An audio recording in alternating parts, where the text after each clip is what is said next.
Picture this. She's sitting on her couch on a random Tuesday night, scrolling through her phone, and she stops. Not because something funny came up, not because a notification pulled her in. She stops because she just realized, without anyone telling her, without a dramatic conversation, without a single warning sign she bothered to read, that you're actually gone, not physically, emotionally. The version of you that used to orbit around her schedule, her moods, her pace, that guy left quietly, and she missed the exit. This channel, brutal relationship, was built for moments exactly like this one. The conversations nobody wants to have, but everybody needs. We don't sugarcoat. We go straight to what's real. Now, the wild part? She's not even sure when it happened. That's the thing about slow shifts. They don't announce themselves. One day the energy just feels different, and she can't put her finger on why, and that uncertainty alone starts pulling at something deep inside her. But before we get into what's happening in her mind, you need to understand something first, because if you skip this foundation, everything else makes no sense. Why human beings ruin good things without meaning to our brains are basically built to ignore anything that stays the same. Sounds harsh, but it's neuroscience. There's a process called habituation. Your nervous system literally stops firing alert signals for stimuli that repeat without variation. It's why you stop noticing the hum of the air conditioner after 10 minutes. And it's why someone who is always warm, always present, always giving, eventually stops feeling like a gift and starts feeling like furniture. She didn't decide to take you for granted. Her brain did it for her, quietly, over time, the way water slowly carves through stone. Xavier had been the kind of boyfriend most women describe in the past tense with a specific look on their face, the one that means they already know they made a mistake. He cooked. He listened. He showed up early to things she said mattered. He was, by every honest measure, someone worth keeping. And his girlfriend, Raina, knew this in the abstract way you know that vegetables are good for you. Technically true, not urgently felt. She started pulling back gradually. Less affection, shorter responses, more "I'm tired" evenings. Xavier adjusted. He softened his tone, gave more space, tried to read the room better. And the more he adjusted, the less she noticed him. Not because she was heartless, because his adaptability had erased the edges of him, the parts that create friction, the parts that make a person feel real and distinct and worth paying attention to. When Xavier finally stopped adjusting and started living, genuinely not as a strategy, the shift in Raina came fast. Here's what most people walk right past. She didn't fall back in interest because he withdrew. She fell back in because she remembered who she was drawn to before he started dissolving into whatever shape felt safest. His return to himself was more attractive than anything he could have said or done. What's actually happening in her head? The realization doesn't arrive like a lightning bolt. It moves in stages, and understanding those stages will save you from misreading everything she does afterward. First comes what you might call the quiet dismissal, when you stop being as available, emotionally, energetically, in terms of raw attention. Her first response is to file it away as fine. She tells herself, "You're just busy," or "moody," or that "you'll come around." Her ego won't allow her to consider, even briefly, that the dynamic has genuinely changed. So she sits in the assumption that she can reach for you whenever she decides she wants to. Pay attention here, because this stage is where most men get impatient. Nothing seems to be happening. She's not texting more. She's not showing signs of concern. And so the temptation is to break and reach back out, flooding back in like nothing changed. That impulse makes complete emotional sense. It's also the thing that resets the whole pattern back to zero. The second stage is noticing. Something small breaks through the dismissal. Maybe you didn't respond to something she sent. Maybe she heard your name come up in conversation and realized she had nothing recent to say about you. Maybe she checked your profile and saw that you looked different. Not because anything visible changed, but because you carry yourself differently when you're not managing someone else's comfort every hour of the day. She notices. And once the noticing starts, it compounds. The third stage is reassessment. This is where she starts quietly reviewing the story she told herself about you. The qualities she minimized, your patience, the way you paid attention to details, the safety she felt around you, those things get a second reading. She's running a comparison now, conscious or not, between what she had and what exists in her life currently, and that comparison rarely flatters the present moment. Then comes the reach. The 11 p.m. message that's trying to sound casual, the comment on something old, the "I've been thinking about you lately" that arrives out of nowhere, which of course isn't actually out of nowhere. Now, and this is where it gets genuinely interesting, most men lose the ground they work to reclaim the second this reach happens.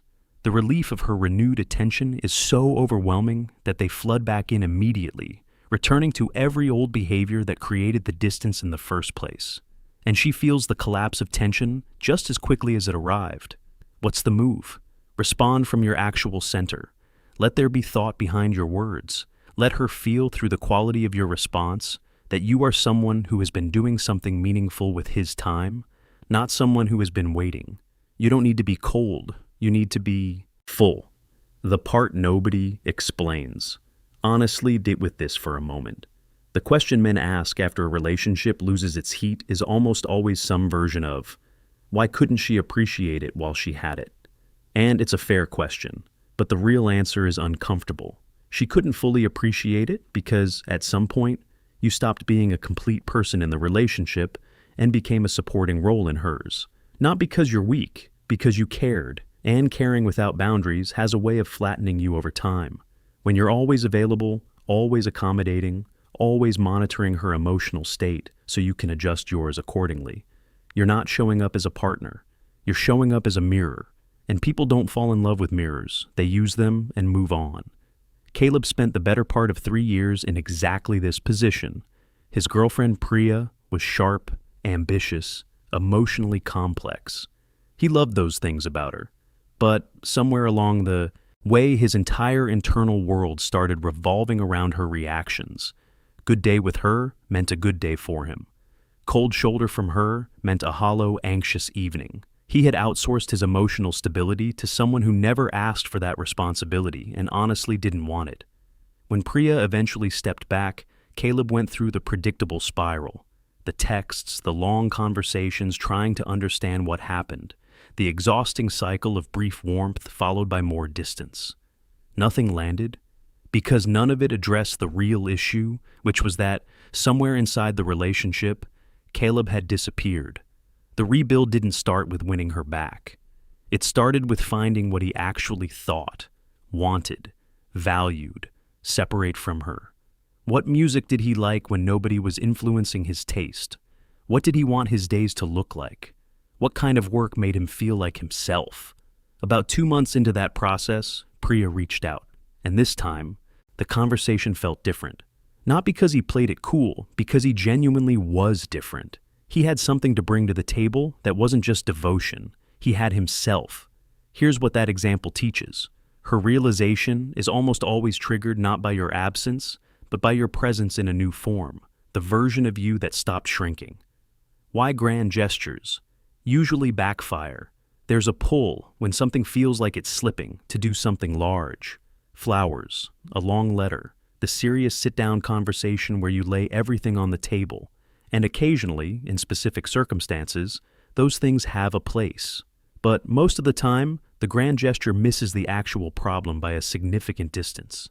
She didn't drift because of one moment. She drifted because of a slow accumulation of small ones. The texture of 1,000 ordinary interactions that gradually told her something she didn't consciously register until the feeling was already gone. A single dramatic act can't address a structural problem. It might create a temporary emotional spike, but nothing underneath changes. The men who actually navigate this well are the ones who let the shift happen quietly across time. They don't announce their growth in a speech.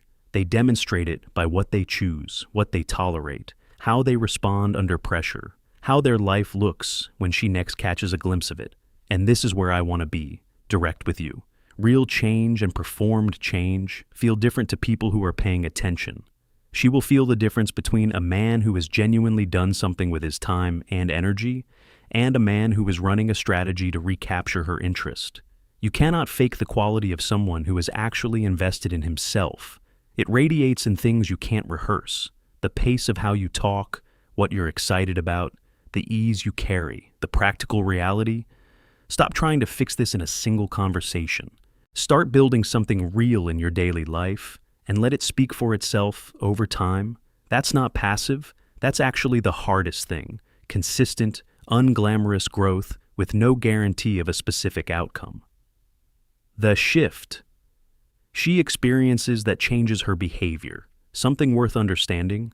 When a woman fully arrives at the realization that she lost someone of genuine value, it doesn't just change how she feels about that person, it changes how she moves through the world temporarily. She becomes more reflective. She starts auditing other areas of her life where she's been operating on autopilot. She asks harder questions about what she actually values versus what she's been chasing out of habit. This is real, and it means her reaching back out isn't necessarily about you specifically. Sometimes it's about her coming face to face with a pattern in herself. The way she shows up in relationships, the way she registers value only after scarcity kicks in, the way comfort can dull her appreciation for what matters. Understanding this changes how you receive her reach. It's not a transaction where she comes back and everything returns to normal. It's a signal that she's at a threshold, and what she finds on the other side of that threshold depends enormously on who you've become in the time apart. Nadia had broken things off with someone she'd been with for 18 months, convinced the relationship had run its course. She threw herself into new experiences, new people, new energy, and for a few weeks, that felt right. But slowly the comparisons started forming on their own. The new people were interesting, but not steady. Exciting, but not safe. Fun, but somehow hollow in a way she couldn't immediately explain.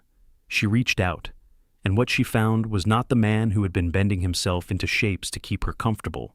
She found someone who had clearly been living, present, grounded, with direction. The conversation felt like meeting, as someone slightly familiar who had grown in your absence, and that feeling was more compelling than anything the relationship had been in its final months. Wrap your head around this. She fell back in, not because he waited, because he moved forward, and moving forward made the reunion feel like progress rather than regression. What this is really about. Here's the honest version of this conversation that often gets skipped. This isn't really about her realization. Her realization is a side effect. The actual subject is yours, the man who reclaims his gravity, who stops pouring himself out trying to earn someone's consistent warmth, who builds something real in his own life. That man experiences a shift that has nothing to do with whether she comes back.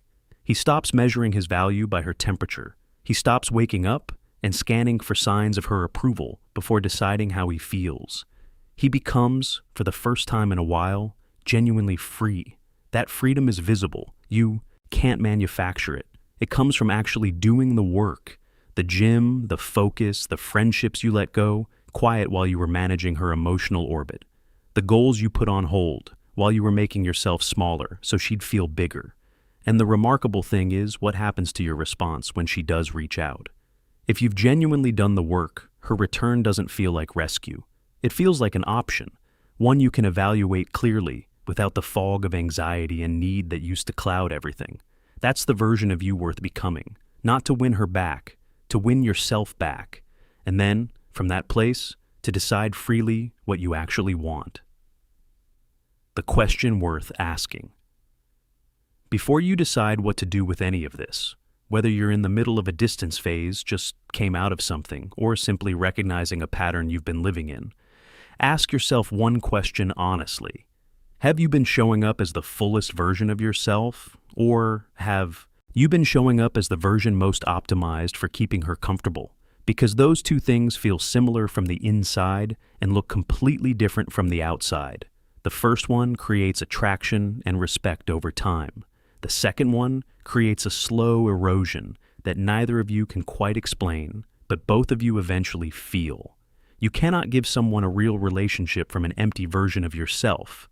The most loving thing you can do, for both of you, is to be genuinely full before you try to fill someone else's world. That's the foundation. Everything else, how she responds, whether she comes back, whether the relationship becomes something real and lasting. All of that is downstream from whether you actually know who you are when nobody is watching. Build that. The rest follows. And if she realizes what she lost in the process, that's not the point anymore. You'll be too busy becoming someone worth finding.